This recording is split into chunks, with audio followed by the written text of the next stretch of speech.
2026 বিশ্বকাপের আগে ব্রাজিল জুড়ে সবচেয়ে বড় প্রশ্ন ছিল একটাই, নেইমার কি থাকবেন, নাকি আবারও ইনজুরি তার বিশ্বকাপ স্বপ্নকে থামিয়ে দেবে? সব জল্পনার অবসান ঘটালেন কার্লো আনচেলত্তি। রিও ডি জেনিয়ায় ব্রাজিলের চূড়ান্ত বিশ্বকাপ স্কোয়াড ঘোষণার সময় যখন তিনি নেইমারের নাম উচ্চারণ করলেন, তখন যেন পুরো দেশ একসঙ্গে স্বস্তির নিঃশ্বাস ফেলল। ফুটসাল খেলতে থাকা শিশুদের উচ্ছ্বাস, সামাজিক যোগাযোগ মাধ্যমে আনন্দের বন্যা, রাস্তায় সমর্থকদের উদযাপন সবকিছুই বলে দিল নেইমার জুনিয়র ব্রাজিলের ফুটবলের আবেগের নাম।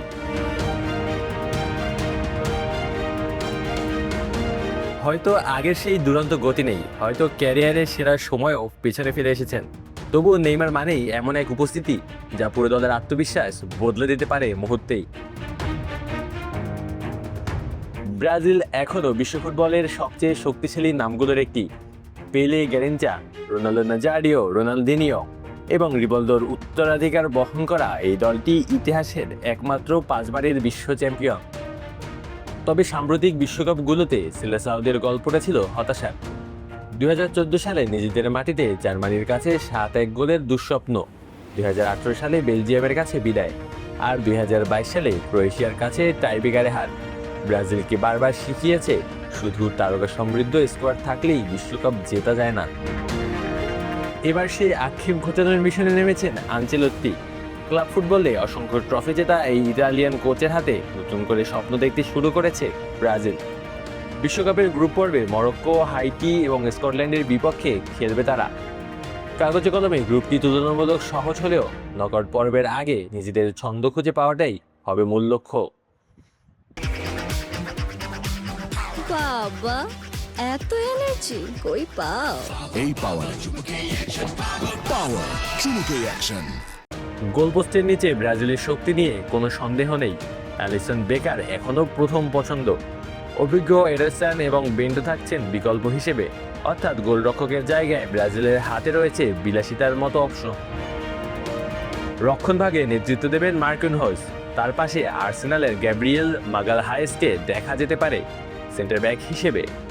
অভিজ্ঞ আলেক্সান্ড্রো এবং দানিয়েলের উপস্থিতি রক্ষণকে আরও ভারসাম্যপূর্ণ করেছে। ব্রেমারও গুরুত্বপূর্ণ বিকল্প। মধ্যমাঠে ব্রুনো গিমারায়েস এবং ক্যাসেমিরোর জুটি হতে পারে দলের ইঞ্জিন রুম। একজন দলের গতি নিয়ন্ত্রণ করবেন, অন্যজন রক্ষণকে সুরক্ষা দেবেন। লুকাস পাকেতার সৃজনশীলতা এবং ফাবিনহোর অভিজ্ঞতা ব্রাজিলকে দেবে অতিরিক্ত শক্তি। তবে এই দলের সবচেয়ে ভয়ঙ্কর অংশ নিঃসন্দেহে আক্রমণ ভাগ। রাফিনহা বর্তমানে ক্যারিয়ারের সেরা ছন্দে, ভিনিসিয়াস জুনিয়র বিশ্বের অন্যতম সেরা winger, Gabriel Martinelli, Henrique Matheus Cunha এবং ইগোর থিওগোর মতো বিকল্প থাকায় প্রতিপক্ষের জন্য ব্রাজিলের আক্রমণ ঠেকানো হবে বড় চ্যালেঞ্জ। তবুও আলোচনার কেন্দ্রবিন্দুতে একজনই, নেইমার। সম্ভবত শুরু থেকেই তাকে প্রথম একাদশে দেখা যাবে না, গ্রুপ পর্বে বদলি হিসেবেও নামতে পারেন, কিন্তু ম্যাচের গতি বদলে দেওয়ার ক্ষমতা তার এখনও রয়েছে। ক্লাবের হয়েও ভালো সময়ই কাটাচ্ছেন তিনি। অবশ্য আনচেলত্তির দল নির্বাচন নিয়েও বিতর্ক কম হয়নি। হোয়াও পেদ্রো, রিচার্লিসন এবং স্টিভাউদের মতো কয়েকজন পরিচিত নাম বাদ পড়েছেন। বিশেষ করে রিচার্লিসনকে না রাখার সিদ্ধান্ত অনেক সমর্থকদের কাছে বিস্ময়কর। 2022 বিশ্বকাপের অন্যতম স্মরণীয় গোলটি ছিল তার পা থেকেই।